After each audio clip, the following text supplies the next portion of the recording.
Hola, bienvenidas y bienvenidos de nuevo a otro episodio de Cruzando la línea. Casi todos sabemos que desde la línea podemos tomar una fotografía en la que se divisan hasta 3 países y 2 continentes, Marruecos en África, Reino Unido y España en Europa. Y, sin duda, esto no es algo común que puedas hacer desde cualquier otro sitio.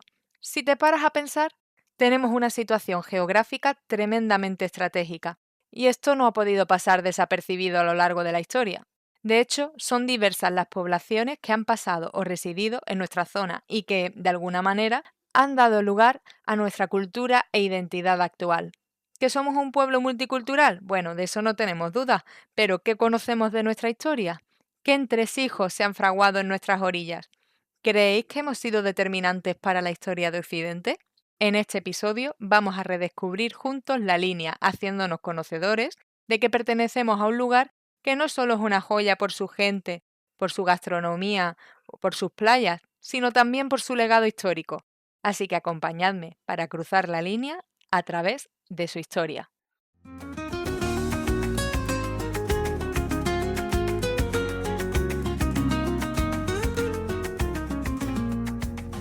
Cruzando la línea, un podcast entre Levante y Poniente. Y para darnos esa visión y desvelarnos estas curiosidades sobre nuestro pueblo, hoy charlamos con el historiador linense José Veneroso, doctorado por la UNED y que ha estudiado en profundidad la historia que nos precede. Así que muchas gracias por aceptar la entrevista y por cruzar la línea conmigo en este episodio. Muchas gracias a ti por la iniciativa que has tomado y la decisión que creo que merece la pena de desarrollarla, y nada, que te deseo lo mejor en esta aventura que comienza. Muchas gracias.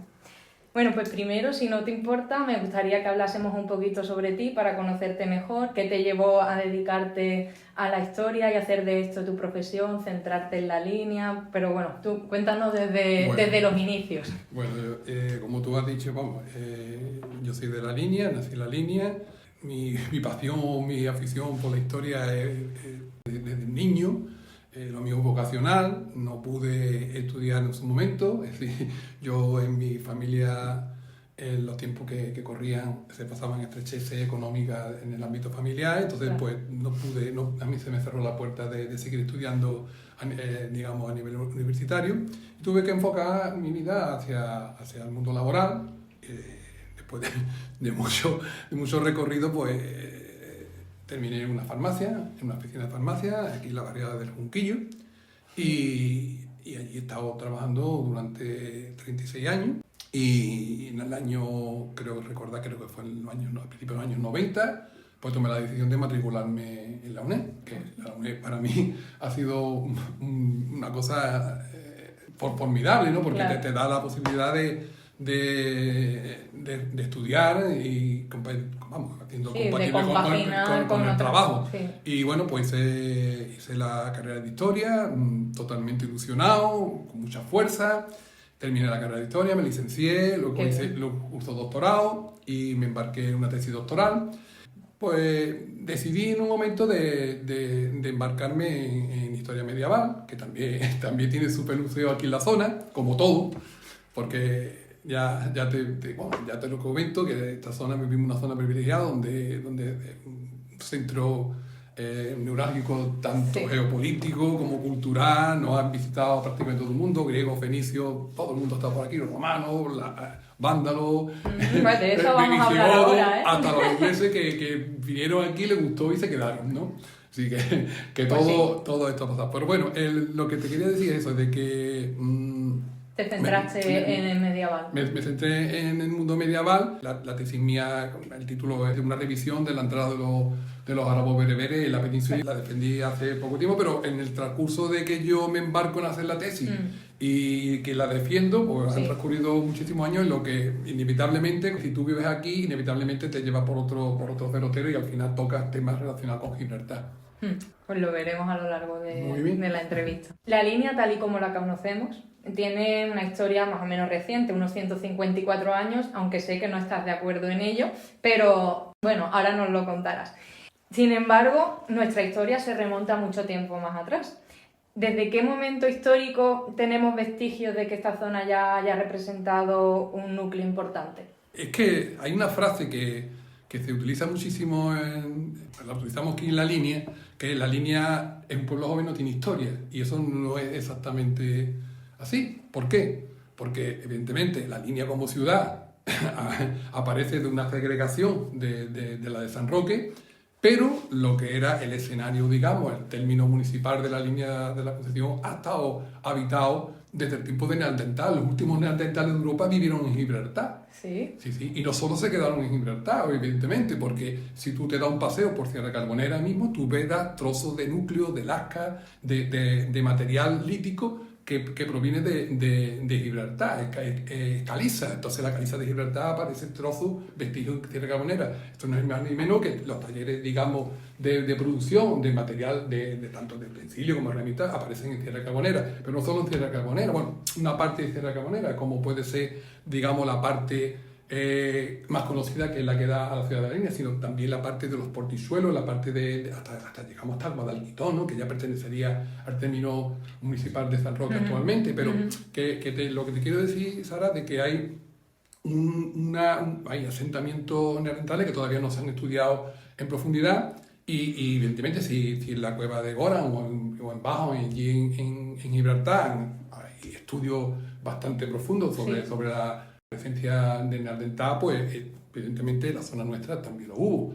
Y luego, pues, después del Neandertal, que tiempo digamos, ya en Neolítico, siempre estamos a avanzar. Aquí, los fenicios estuvieron aquí, los griegos estuvieron aquí, romanos, tenemos Cartella, los vándalos, después los visigodos, los bizantinos, que es una presencia que prácticamente pasa de puntilla por la zona y es importantísima, porque si no, no se entendería el tránsito del mundo antiguo al medieval sin la presencia de los bizantinos en la zona nuestra. Luego entraron los bereberes, los musulmanes, ¿no? Árabes bereberes. Y todas esas poblaciones, alguna de ellas se estableció de manera aquí en asentamiento. Claro, hay vestigios.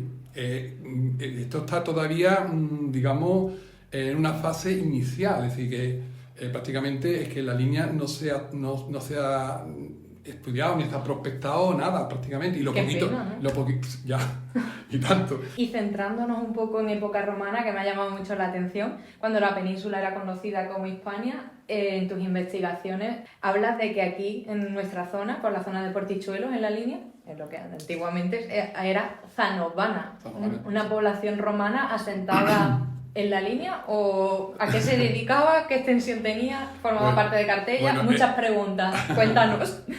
Está en fase de estudio, está en una fase preliminar, lo único que se ha hecho ha sido un estudio, se ha intentado perimetrar la zona, es bastante grande, tiene una expectativa potentes, ¿no? de investigación, y nada, Sanovana, el topónimo es muy antiguo, aparece ya en alguna cartografía, y a mí siempre me llamó la atención.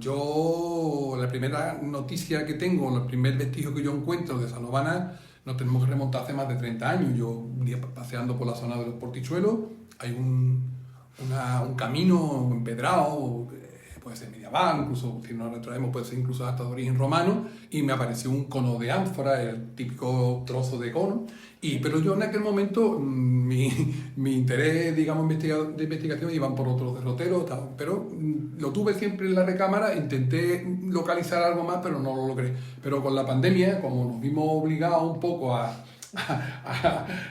digamos, a reducir nuestro campo de investigación, pues la verdad es que empecé a prestarle más atención. A través de un amigo mío, Santiago Chipirrá, que había visto unas cosillas, unas piedras y tal, me dijo un día de ir, la acompañé. Ese día pues encontré, lo que son témulas, son trozos de teja romana. Luego, evidentemente, han aparecido muchísimos más vestidos, hay dos almadrabas, una se la han cargado, como yo digo, hace poco tiempo, la han derruido, que inexplicablemente en la zona de Portichuelo.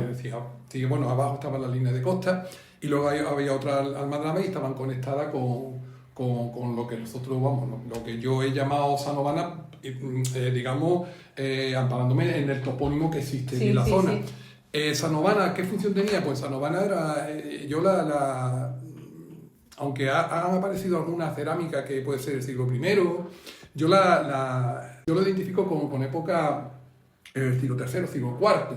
Sí, una época en que se está produciendo una ruralización, es decir, la gente en el mundo romano lo que hacían era la agricultura, la ganadería, y entonces se van formando villas, son fundos bastante extensos, y yo relaciono ese asentamiento con esa época que son gente que provienen de Cartella. Porque en realidad siempre se habla de Cartella. Claro, por eso te preguntaba, ¿pertenecía a Cartella o era un asentamiento independiente? ¿La gente vivía o iba ahí a trabajar o en qué consiste? No, exactamente. Es que siempre hablamos de Cartella dentro de la bahía, pero evidentemente aquí todos los historiadores de la zona del Campo de Gibraltar, yo pertenezco al Instituto de Estudios Campo Gibraltareños, han centrado su interés y lógicamente en la zona del Arco de la Bahía, porque es donde más vestigios romanos han aparecido, pero esta zona siempre ha estado un poco olvidada, la zona, digamos, del término municipal de la línea. Sí. Pero con el litoral de costa que tenemos, sí, la riqueza que nos consta de siempre, pues evidentemente más tarde o más temprano tenían que aparecer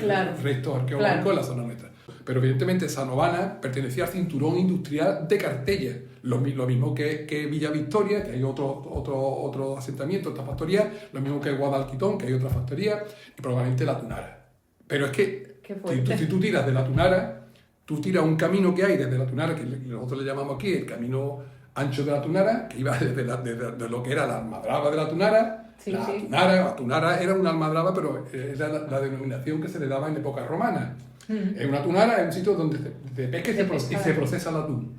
Entonces, desde ahí hasta Cartella hay unos caminos, y en el camino también aparece restos romanos.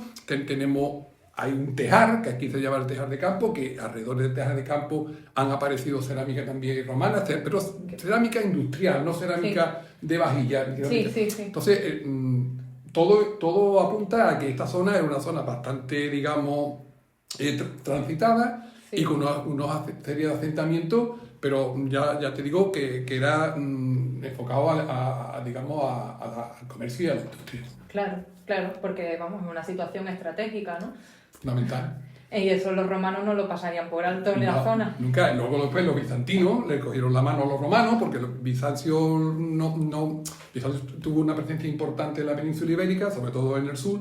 Nosotros me refiero a lo que es el Arco de la Bahía, era una zona que estaba asentada por bizantinos, incluso aunque políticamente se dependiese de Toledo, que era visigodo, pero económicamente, culturalmente, éramos la presencia bizantina era increíble. Bueno, pues mira, eso es una curiosidad que no sabía. De hecho, mi pregunta siguiente iba por ahí, porque tras la caída del Imperio Romano, entonces pasamos a una Hispania visigoda, ¿no? Estamos hablando del siglo V, siglo VIII, ese periodo. Sí, el siglo V, pero aquí el siglo VII es importantísimo, el siglo VII aquí en la península, sobre todo en la zona nuestra, porque es un tránsito muy importante del mundo tardorromano al alto medieval.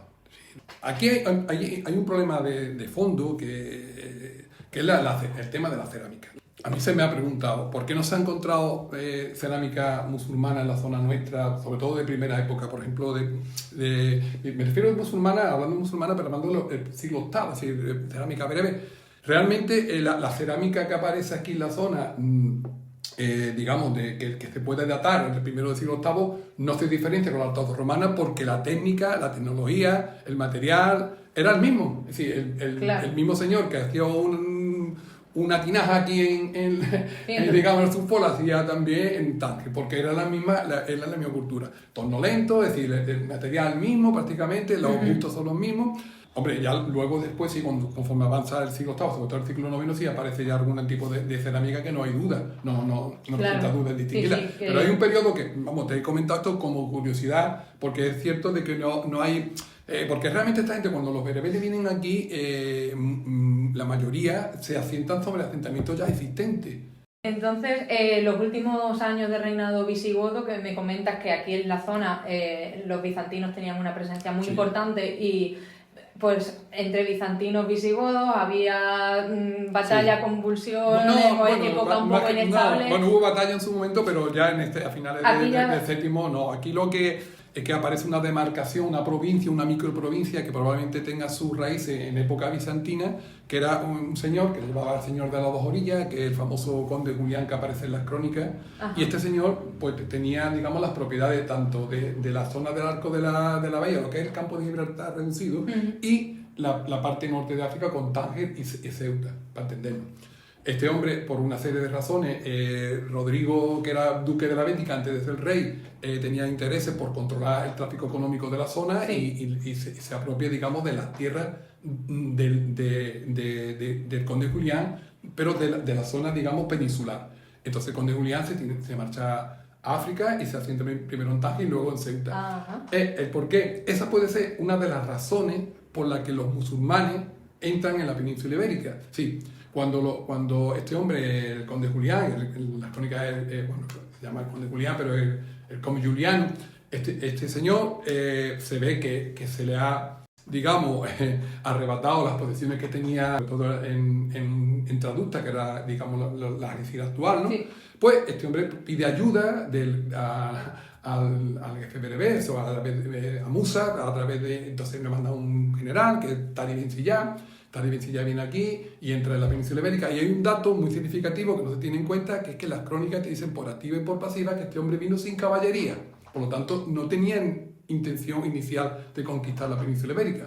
Él tenía intención de recuperar las tierras de Julián, por eso no necesitaba caballería. Porque o sea, que eso fue lo que inició. Claro, iba a cruzar el estrecho, entonces este hombre se iba a mover por el ámbito de aquí, del arco de la bahía, no necesitaba una caballería. Bueno, por supuesto que trajo... Hombre, solo no venía, ¿no? Porque pero no traía un cuerpo de caballería.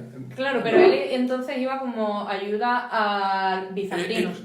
Bueno, al conde Julián. Bueno, en concreto. En concreto. Vale. Que para mí no era bizantino, era visigodo. Pero bueno, eso vale. otra No, porque esto es una película, no nos ponemos de acuerdo los historiadores. Vale. Y también he leído que se refugia al entrar en Gibraltar un tiempo y después ya empieza a avanzar. ¿O cómo es la entrada de los musulmanes o árabes bereberes aquí en la zona y qué supone para nuestra zona? Es parte de la tesis mía, sí. Cuando se habla de que Tari bin Siyá llega en 711, hubo antes una incursión de tanteo por Tari ben Mali, que entra por Tarifa, lo que hace, digamos, inspeccionar la zona. Ajá. Y vuelve. Al año siguiente ya viene la primera expedición importante, que es con Tari bin Siyá. Y hay un intento, según dicen las crónicas, de intentar desembarcar dentro de la bahía, en la zona de las playas de Cartella, lo que es Guadarranque actualmente. Fracasa y luego tiene que salir de ahí, digamos, a toda prisa, y parece ser que en la parte de Levante, la parte de Gibraltar, pues desembarca un grupo que toma el hacho, es decir, las alturas, una pequeña torre de vigilancia que había, y ahí se asienta. Pero el grueso de las tropas, evidentemente, no se puede desembarcar en Gibraltar. Gibraltar, cualquiera que no lo conozca, es decir, lo que pasa es que esto, lo que han escrito de este episodio de la historia son gente que no son de la zona, entonces desconocen, digamos, no es lo mismo trabajar de alguien que conoce la zona, que se ha pateado esto, que desde la comunidad de un despacho en Madrid, por ejemplo. Sin embargo, todo me conduce a que los desembarcos, digamos, más importantes o el grueso de las tropas de Tari bin Siyá, pues se hizo en la zona de Guadalquitón. Ajá. En la zona de Guadalquitón, un topónimo que te está diciendo más o menos, que te dice que es el valle o el río de la Acampada, es decir, que ya te está dando una pauta. Esa zona es rica en agua, rica en casas, rica en pasto, rica en leña, que es muy importante, y sobre todo porque inicialmente Tari bin Siyá no trajo ningún impedimento, no trajo alimentos ni nada, porque venían en 4 barcos, como dice la... De expedición. Sin embargo, también he leído en tus trabajos que la batalla de Guadarranque fue bastante importante aquí en la zona, porque digamos que desmiente un poco lo que hasta ahora se creía de que la batalla esta de entrada se había librado en Guadalete. Durante años ha sido la que más ha prevalecido, ha sido la situación en Guadalete, pero hoy en día esto ya está totalmente, aunque todavía queda como yo digo, algún nostálgico. Sí, que... pero eso está totalmente ya superado. Vamos, yo defiendo, como tú bien dices, que la batalla fue en Guadarranque, ya no solo por... Estamos hablando de 711. 700 julio de 711, ya no solo por razones toponímicas, sino por razones lógico-militares y de tácticas y tal. En una serie yo eso lo desarrollo en la tesis y luego han salido dos publicaciones. Y eso pues marca un antes y un después, porque es cuando empieza, digamos, Sí, también claro, el medievo, empieza claro. el Andalus en la península, Claro, a conquistar todo, pero claro, mi pregunta es, perdón, ¿qué representa el Andalus aquí en la zona? Hasta Es lo que yo te iba a decir, ¿qué es decir, punto es importante? para mí una cosa que no se había tenido en cuenta hasta ahora es que los primeros pasos que da el Andalus se da en la zona del campo de Gibraltar, porque aquí es donde primero se hacen los repartimientos de tierra, cuando tras la batalla de Guadarranque, el botín que se captura, pues Sí. se reparte y empiezan los primeros establecimientos de tierra, porque inmediatamente tras la victoria de Guadarranque vino una oleada de gente desde el norte de África que venían a asentarse a buscar tierra Claro. y se asientan en la zona nuestra. Claro, Entonces, los primeros pasos del Andalus se dan aquí. se dan aquí. Joder, pues es que fíjate qué relevancia, ¿no? Por eso, cuando tú me decías que la zona nuestra de la línea, por ejemplo, que es parte de la zona donde tienen lugar estos sucesos, pues tiene historia, claro que tiene historia. Hombre, y no muchísimo. nos podemos ir a... Y nada más y nada menos que el comienzo del Andalus. Claro.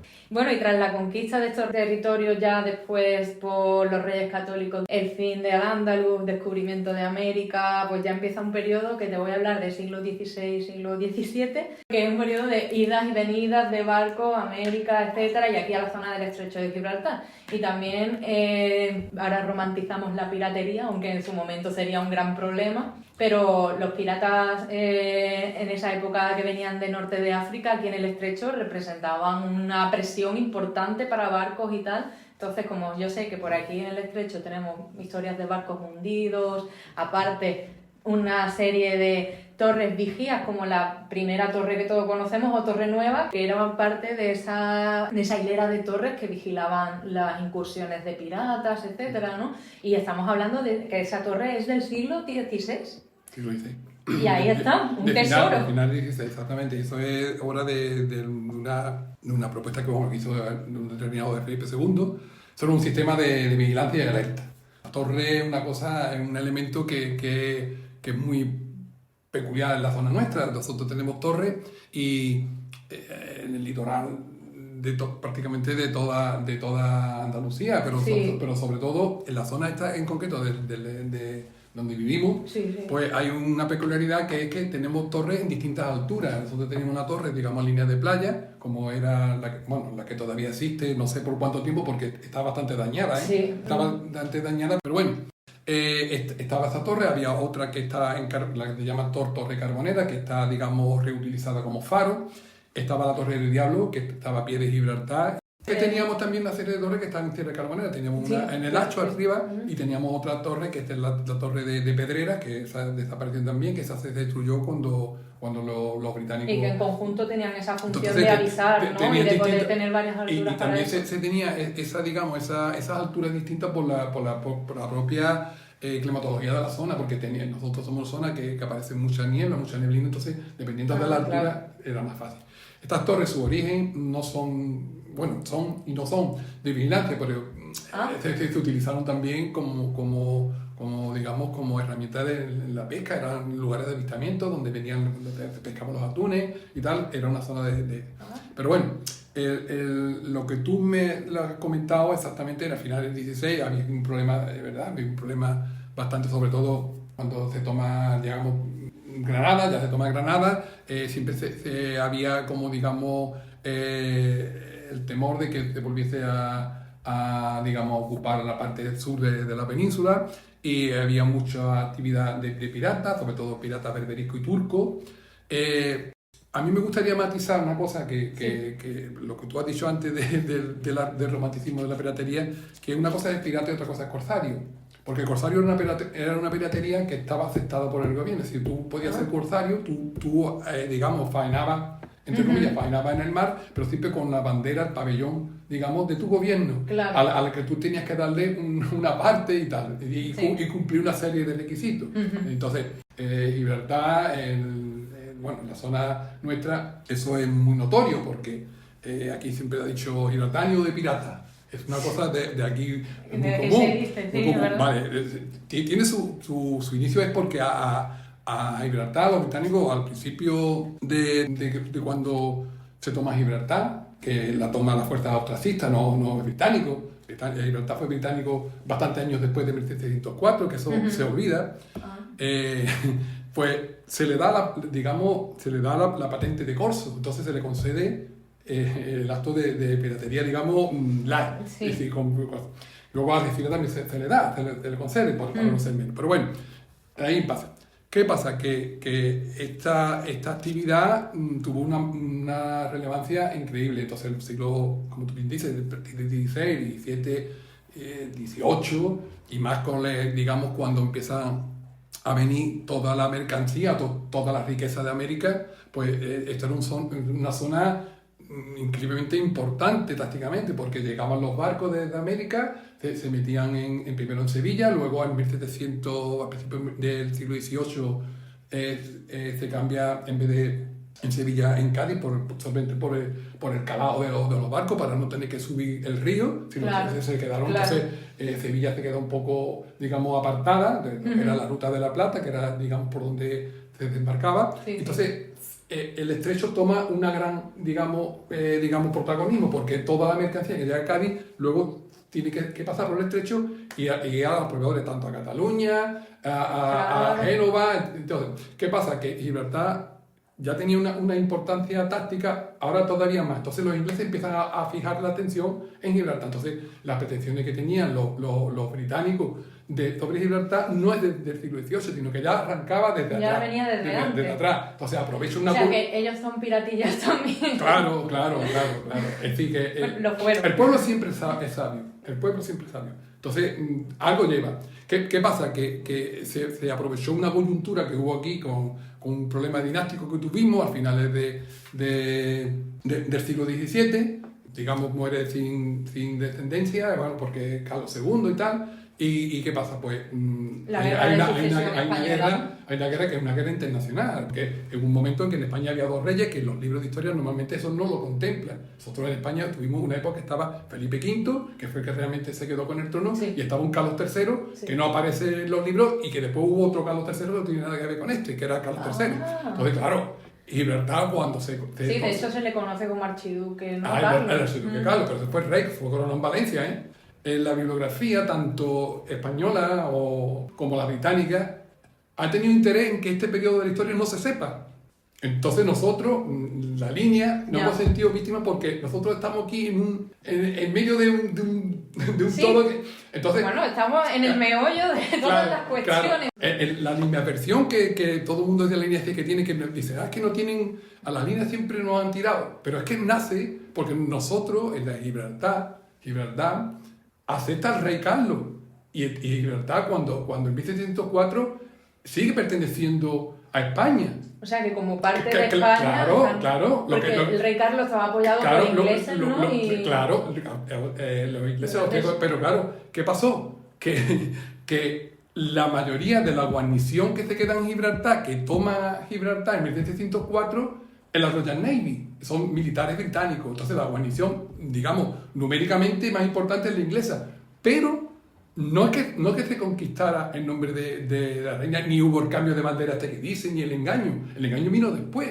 En 1707 hubo un gobernador español en Gibraltar, el señor Ramos, que era un valenciano, y estuvo de gobernador. Eso apenas aparece en los libros. No, yo no tenía ni idea. Claro, entonces, fíjate de lo que estamos hablando, la riqueza que hay aquí y lo que queda aquí por investigar. Esto es increíble. Sí, me estoy dando cuenta, la verdad. Increíble. Entonces, cuando en los textos te dice que cuando toman Gibraltar los ingleses y sale a la población que se instala en San Roque, en los barrios en Algeciras, pero nadie te dice que hay una población que al poco tiempo de salir regresa a Gibraltar a ver sus propiedades y se quedan en Gibraltar. ¿Qué pasó? Que esta población que se queda adentro, y después de un intento de conquista que hubo con la connivencia de gente que se había quedado española adentro, los ingleses, que ahora sí eran mayoría, digamos, militar, lo obligan a salir todos los días desde la plaza fuera. No quería que se quedaran dentro de la plaza militar, porque Gibraltar siempre ha sido una plaza militar, una base militar.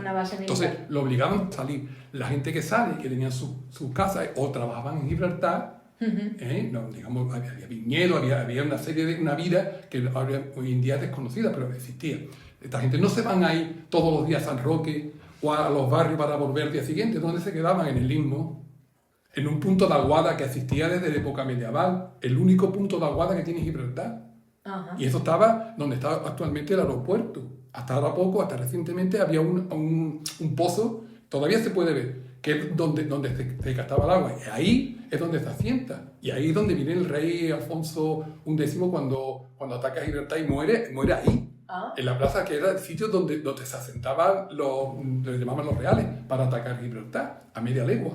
Entonces, claro, ahí es donde surge, vamos a llamarle un poblado. Sí. ¿Qué pasa? Que cuando se firmó Utrecht, los ingleses en Utrecht... Sí, porque la guerra de sucesión española de la que estábamos hablando, al final Felipe V es el que digamos, se corona rey, digamos, gana la batalla, claro, ¿no? Y entonces llegan a un acuerdo con los ingleses, claro, que es firmar el Tratado de Utrecht y cede Gibraltar. Se cede Gibraltar, pero no solo la plaza, se le cede la plaza y las defensas. Entonces, eso fue otra pillería. ¿Por qué? Porque las defensas, lo que conllevaba la defensa era apoderarse de las torres que había en el Istmo y el punto de aguada, que era fundamental para ello, porque al lado del manantial, de la fuente, había una torre. Entonces, esa se queda.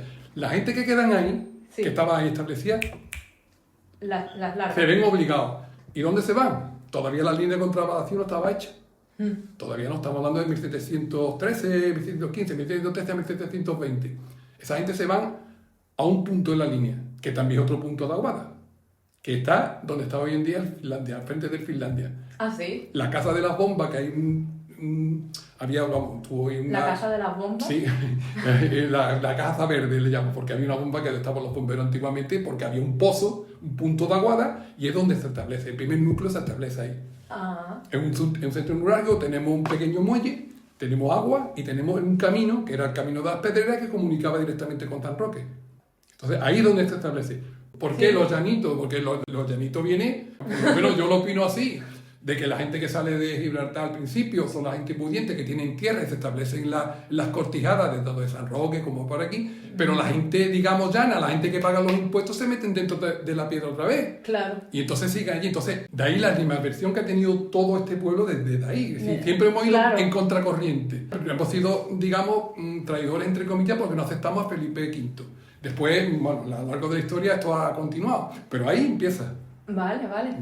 Entonces, claro, esta gente que se quedan aquí, cuando se fabrica lo que es la línea de contravalación, pues la gente lógicamente ya va avanzando. Porque esa línea de contravalación aparece porque los británicos quieren conseguir, o siempre hay rencillas y batallitas entre Felipe V y sucesores y británicos. Era una zona de combate, desde luego, un campo de batalla, pero según un historiador amigo mío, que es Baltasar Comenadá, pues esa línea de contravalación se hace para todo lo contrario, para que no pasen, digamos, no se les surta cosas a Gibraltar, sí, mercancías. Entonces, para impedir. Pero esto todavía se está estudiando. Aparte vale. de todas las connotaciones defensivas que tiene, que por supuesto tiene. Claro. Pero además estaba eso. Entonces, la gente cuando se establece la línea de contravalación, que están los dos fuertes, el de San Felipe y el de Santa Bárbara, pues la gente evidentemente se van acercando a la muralla porque se sienten protegidos. Claro. Entonces es cuando ya empieza a aparecer la calle Real, empieza a ver la Avenida España, ¿entiendes? Entonces son zonas, es decir, lo que es la calle de la Avenida de la Banqueta, que es realmente, digamos, la parte de atrás de donde estaban las trincheras. Ahí es donde, digamos, empieza a aparecer los primeros núcleos que se sobreentienden ya como la aldea de la línea. Sí. Luego después, cuando en 1812, creo recordar, cuando se decide de expulsionar, digamos, la línea de contravalación, de cargarse de la línea de contravalación, que lo hicieron los ingleses y los portugueses, los que salieron con la aceptación por parte española, para que las tropas de Napoleón, cuando se estaban acercando a San Roque y tal, que no se posicionaran ahí y pudieran atacar a Gibraltar, se derriban, se destrozan, se destruyen. Entonces, ¿acuerdan todos destruir esa línea de contravalación? Sí. Desde el fuerte de Santa Bárbara hasta el fuerte de San Felipe. por una estrategia, ¿no? militar. militar, en plan, En aquel momento para poder contar con la ayuda de los ingleses en caso de que Napoleón quisiera conquistar la zona. Claro. ¿Qué pasó? Que eso le sirvió al gobernador de Gibraltar y este hombre que decide de facilitar el paso desde Gibraltar a la zona de la línea y hace un primer camino que traza el camino y ya no tiene la barrera, digamos, de la contratación. Sí. Entonces la línea aparece ahí como lo que realmente ha sido durante muchísimos años. Sí. El barrio obrero de Gibraltar. Teníamos la ciudad y teníamos el barrio obrero. Y Gibraltar siempre ha intentado que el barrio obrero nunca progrese excesivamente, para que nunca le falte la mano de obra allí. Y eso lo estamos viendo hasta ahora. Sí. Entonces, en ese contexto es cuando ya empieza la línea como pueblo. Como pueblo. Se segrega porque al principio pertenece a San Roque. Exactamente, pertenece a San Roque, pero hay un dato que para mí es muy importante, y es que efectivamente la línea se movía mucho dinero, había mucha riqueza, porque había, digamos, una pequeña aristocracia gibraltareña que una vez que tiene la posibilidad de establecerse en la zona esta, una vez que desaparece la línea de contratación, pues empieza a comprar propiedades. Están los sacones, están los votos, están todos, y entonces se establece aquí. ¿Qué pasa? Que esta gente gana mucho dinero y tenían que pagar el impuesto a San Roque. ¿Y estas familias cómo llegan aquí? Perdón. Los patrón, los imositos, toda esta gente, los galleros, toda esta gente vienen de Malta, vienen de Génova, vienen muchísima gente, incluso españoles que vienen. Por ejemplo, los Larios, por ejemplo, familia Lario de Málaga. Claro, la rama de Málaga está la rama de Gibraltar. Entonces se sientan aquí. Pues esta gente, claro, es una pequeña aristocracia. Bueno, esta gente que se sienten, digamos, se sienten perjudicados porque pagan unos impuestos a San Roque cuando no reciben nada de San Roque, y ellos sí aportan muchísimo. Entonces, ¿qué pasa? Que llega un momento en que ellos se deciden, digamos, una intención de decir, oye, estamos hartos de pagar impuestos, entonces ellos cuando empiezan a moverse o sea, que a raíz de estas familias, digamos, pudientes que se instalan aquí, es donde empieza el movimiento. Y esta familia está muy relacionada con la masonería gibraltareña. Entonces, siguiendo el paso de los años, pues tener a Gibraltar, como estamos hablando, y a británicos como vecinos, pues ha influenciado muchísimo toda nuestra zona, nuestra vida y nuestra historia. Ha condicionado. Entonces, por ejemplo, en uno de tus libros, que está basado en tus investigaciones también, hablas de la influencia británica en el estallido de la Guerra Civil Española. Esa falsa neutralidad que parecía que no tenía mucho que ver, pero que parece que sí que se dieron actos que fueron un punto álgido para la historia de toda España. Y que se fraguó en parte aquí, en nuestra zona. Pues sí, mira. Así que, bueno, pasamos a hablar ahora de la Guerra Civil. Esto ya el tema. Bueno, pues siempre se habla de la Guerra Civil, que interviene Alemania, interviene Italia a favor de los sublevados, y interviene Rusia a favor de los republicanos. Son los países que más se hablan. En concreto los británicos, porque ya tenemos que hablar de británicos, no de ingleses solo. Los británicos sí es cierto de que han tenido un papel. ¿Por qué? Porque había muchos intereses. Gibraltar siempre ha sido un interés muy importante para el Reino Unido, y entonces ellos no veían bien nunca que el régimen republicano, que estaba, digamos, derivando, hubo una serie de sí, pero para situarnos, estamos hablando de la República, en la época de la República en España, ¿no? De la Segunda República, y entonces pues había una inestabilidad política, y entonces se preveía de que podía conducir a un régimen de tipo bolchevique. Entonces los ingleses no querían tener al lado de su colonia ese tipo de cosas. Entonces ellos apostaron, sobre todo, no el pueblo de Gibraltar, que quede claro, las autoridades británicas y las autoridades gibraltareñas y los empresarios gibraltareños apoyaron mucho a que esto no sucediese. Entonces eso tiene una importancia capital en el tema de la guerra civil. ¿Por qué? Yo en el 2000, creo que fue en el 2008, pues el Instituto de Estudios Campos Gibraltareños, pues se decide de intentar hacer un relevo generacional en las investigaciones. Entonces todos los investigadores veteranos, pues decidimos de incorporar a nuestra línea de investigación a alguien joven. Yo en aquel momento conocí a una periodista que se llama Belén López Collado, y le propuse de trabajar conmigo.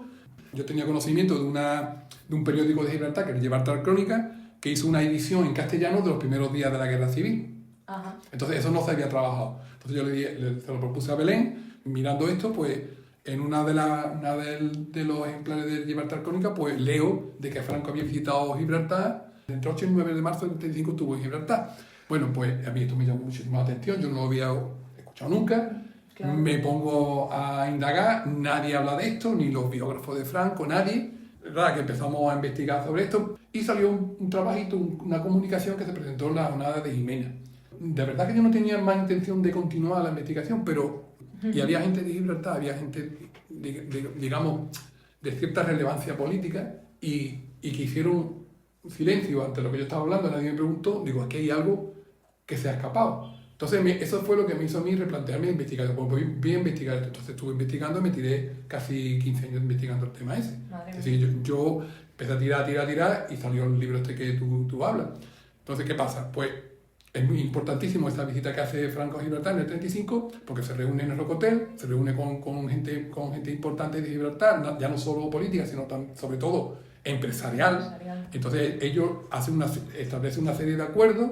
El acuerdo principal es abastecer de combustible a una hipotética, digamos, maquinaria de guerra de Franco en contra en aquel momento era contra la República, y negar, eso ya está por ver, negarle el suministro a la flota republicana. Eso se establece, hay una compañía española de petróleo dentro de Gibraltar, que es Tarim Petroleum, que la lleva un tal Goizueta, un hombre después muy afín a Franco. Es decir, que hay una serie de indicios en la que se ve que en el 35 se estaba preparando el golpe de Estado en el 35. Lo que pasa es que una serie de razones se retrasa hasta el 36. Entonces Gibraltar iba a tener un papel fundamental, porque se iba a convertir en la primera retaguardia de los sublevados.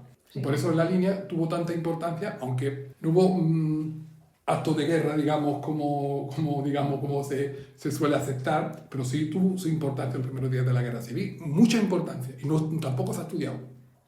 Qué fuerte. Y además de que, bueno, luego igual te quedas con la idea contraria, ¿no? Porque es como los británicos van a apoyar esto, sí, luego cuando llega ya la Segunda Guerra Mundial y tal. Un dato muy importante, que te lo voy a decir para que no te lo pase, y es que Franco permanece en el poder, en la dictadura de Franco, gracias a Winston Churchill.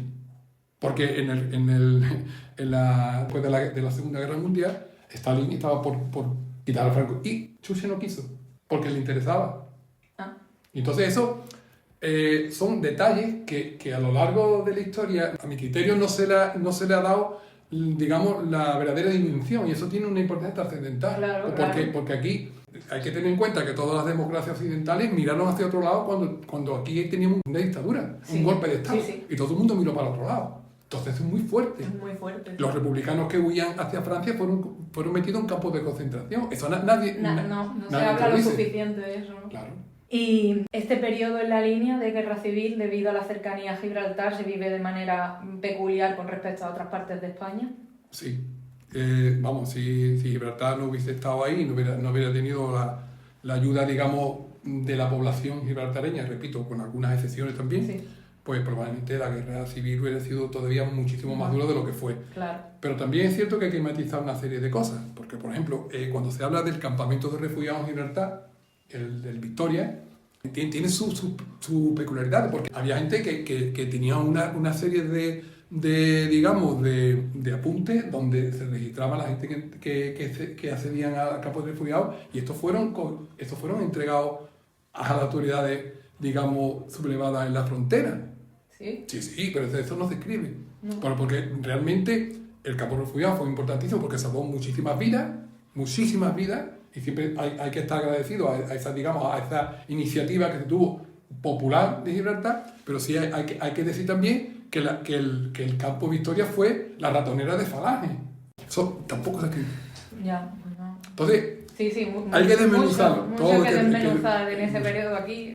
Yo de todas formas tengo intención de escribir un libro sobre la guerra civil, la línea, que yo creo que es importantísimo porque se ha escrito mucho, pero quizás yo le pueda dar una visión, una perspectiva de alguien de aquí que he conocido, porque yo realmente tengo testimonio de muchísimas personas que vivieron la guerra y lo tengo. Lo que pasa es que en un momento dado a muchas personas le prometí que no lo publicaría nada hasta que ellos no faltase. Vamos, que fue petición expresa de ellos. Y mira, yo esto me gustaría que tú publicaras un día, tú lo investigaras, pero por favor que yo no. Porque claro, son situaciones muy duras.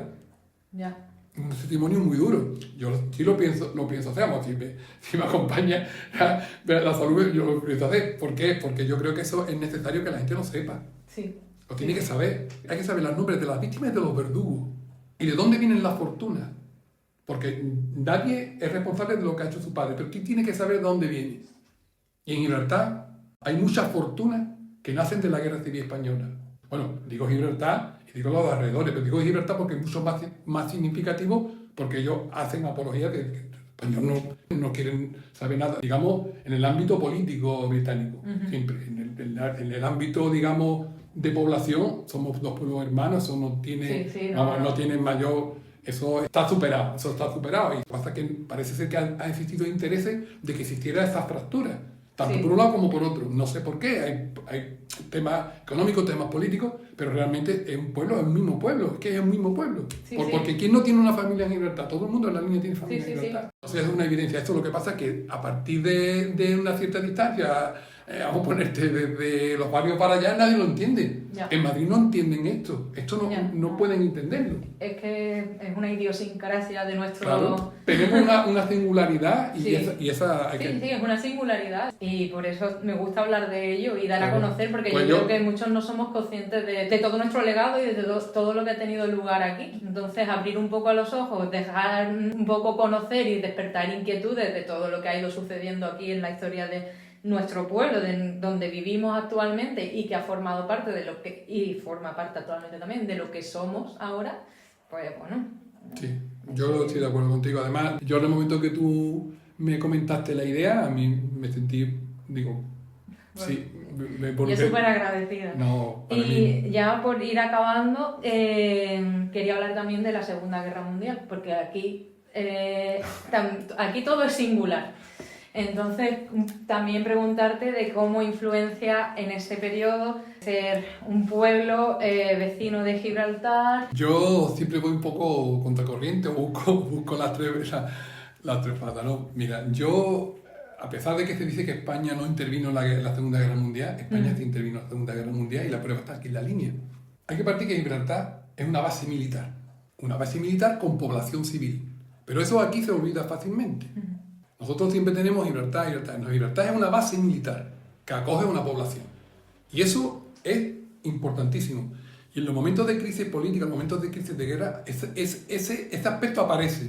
Apareció la Segunda Guerra Mundial, aparecieron los conflictos y apareció últimamente la Guerra de las Malvinas. Por ejemplo, en la Segunda Guerra Mundial, evidentemente, era un punto estratégico y los británicos con los aliados lo toman como un punto fuerte. Sobre todo para operaciones de mayor calibre como la entrada en África, en fin, una serie del dominio del Mediterráneo, para entendernos. ¿Qué pasa? Que ellos, los militares, como militares, no quieren tener población civil alrededor suyo. Entonces la evacuan, ordenan de que se vaya la población civil, solamente se quede los imprescindibles en Gibraltar. Entonces la población gibraltareña sale. Fueron a Madeira, fueron a Azores, fueron a Jamaica, en fin, se desperdigaron. Tenían un problema porque culturalmente eran españoles y no hablaban inglés. Entonces ellos tuvieron un problema que ellos lo sufrieron. ¿Qué digo yo que España interviene en la guerra? Por ponerte un ejemplo, aquí la línea fue bombardeada. La única población de la península que fue bombardeada en la Segunda Guerra Mundial. Por aviones aliados de Hitler. Pero yo, para mi criterio, no... Pudo haber un error, yo no digo que hubo un error en el bombardeo, pero es más lógico que si los ingleses no permitían de que los barcos mercantes, los barcos mercancías estuvieran dentro de lo que es a partir de la bocana del puerto. Si lo que es el puerto, sí, los barcos, los mercantes, los cargueros, se quedaban en un surgidero natural que tiene, donde apareció lo que te comenté antes de la primera población, donde está el aeropuerto. Se quedaban ahí. Sí. Entonces, los aviones cuando vinieron a bombardear, ellos lo consideraban objetivo para atacar. venían y bombardeaban. Claro, digamos, el sistema operativo, digamos, los proyectiles, las bombas no tenían digamos, la precisión de ahora. Entonces empezaban a largar bombas y claro, pues evidentemente la línea cayeron, pero iban persiguiendo hundir los barcos que estaban ahí. Por eso O sea, se permite el paso para, claro, para que en Gibraltar pudieran bombardear los barcos. Claro, y entonces esos aviones, digamos, cuando...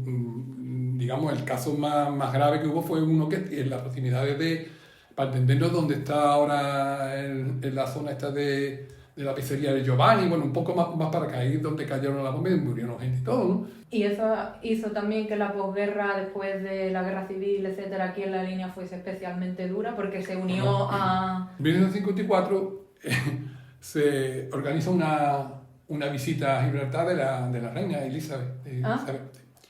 Le llama el Royal Tour, le llamaban, porque esta mujer lo que hizo fue salir de Inglaterra, entonces recorrer todas las propiedades británicas. Tenía problemas, ya tuvo problemas en la India, en Irlanda, entonces era como una especie de decir, oye, esto es nuestro. Entonces el régimen de Franco lo tomó muy mal, cerró la embajada, cerró eso, entonces hay un distanciamiento. En ese momento en Gibraltar había un cierto malestar con la metrópolis y con Londres. ¿Por qué? Porque la gente que se habían ido, digamos, evacuar, cuando termina la guerra no viene inmediatamente a Gibraltar, sino que vienen, digamos, escalonadamente porque las viviendas que se habían abandonado se habían hecho propias los militares.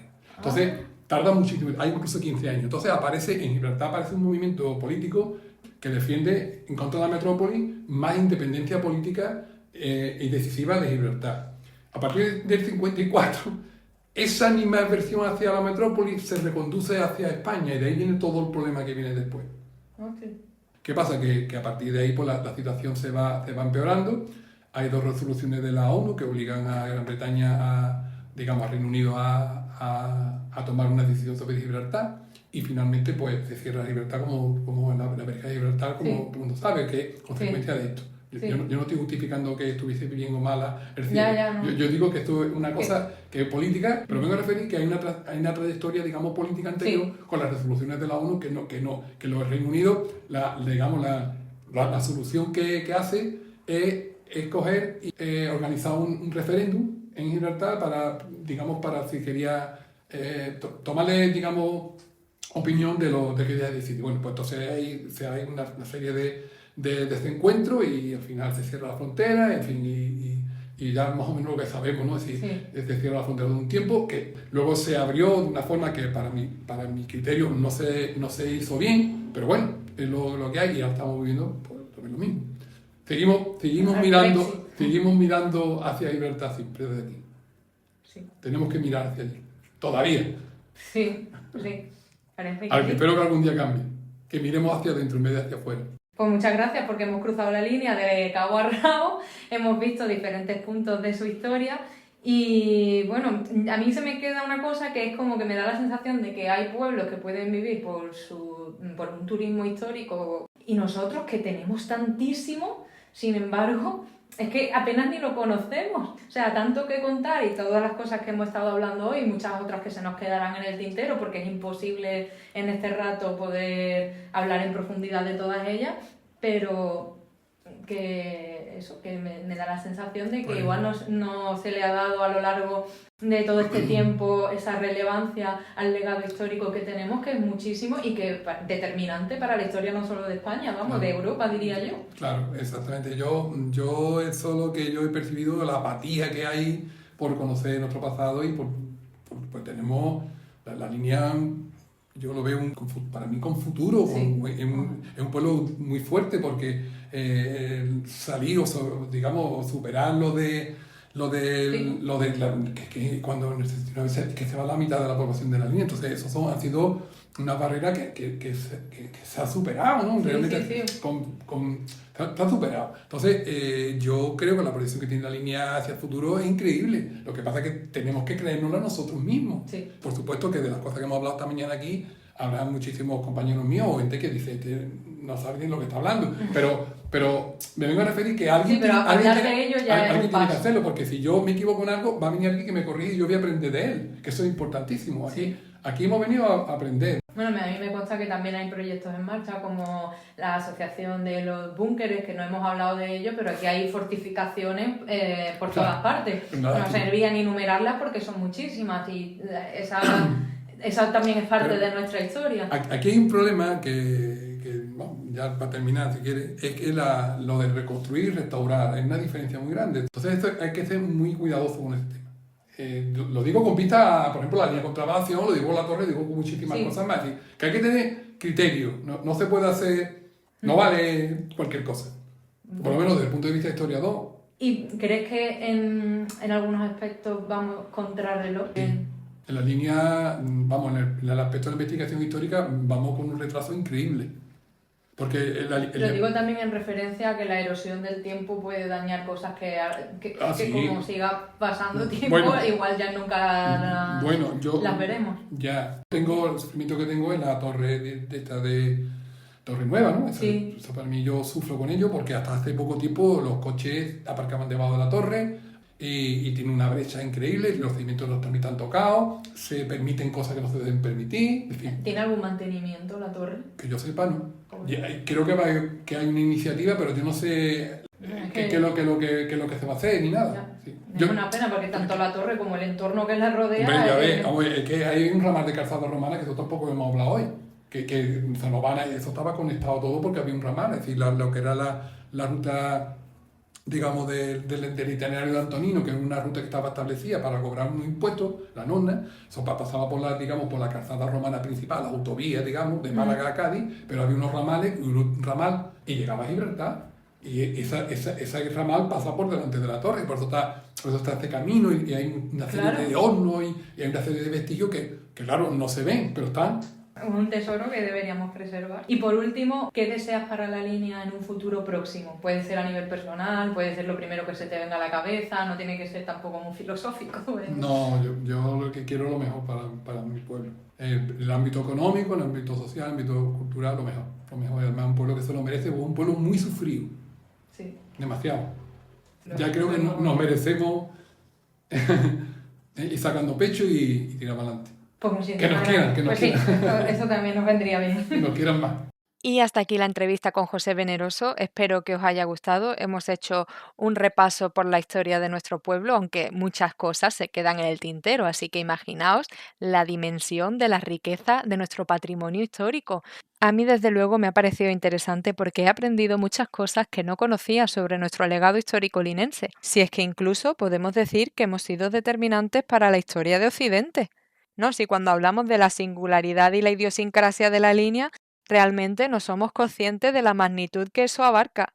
Así que me alegro de haber aportado un granito de arena para que, bueno, para que todos los oyentes seamos también más conocedores de la gran valía histórica que tiene nuestro pueblo. Y porque estar al Liquindoy de lo que sucede actualmente es igual de importante que estar al Liquindoy de lo que sucedió antes, porque solo así los linenses sabremos quiénes somos verdaderamente y a dónde queremos llegar. Y bueno, con esta reflexión me despido hasta el próximo episodio y os recuerdo que si os gusta esta iniciativa podéis seguir el perfil de Cruzando la Línea Podcast en Instagram y también aquí en Spotify. Así que nada, hasta el próximo. Chao pescado.